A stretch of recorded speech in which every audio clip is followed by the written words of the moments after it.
Jagannath news Odia को आपण मान स्वागत। मु चंदन श्री महापात्र। आज अनुचिंता कहारी अनिष्ट करी केही सुखरे रही पारे नाही। आज जदि तुम्हें कष्ट पाउछ तेबे जानि नियो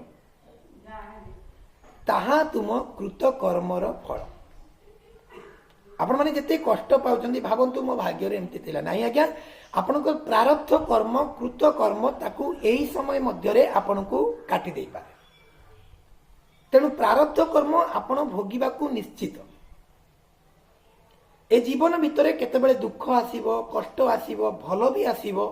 आपण माने भलरे भल हुंतु दुख को मध्य सामना करंतु। केबे भांगी पड़ंतुनी जे आम भाग्य दुख अच्छी ना आज्ञा। एटा पूर्व जन्मर कर्मफल कृत कर्म एवं प्रारब्ध कर्म को आपन को एठी भोगिबाकू पड़े। तेणु आपण एते भयभीत हो जातु दुख रे कातर हो जातु। नमस्कार।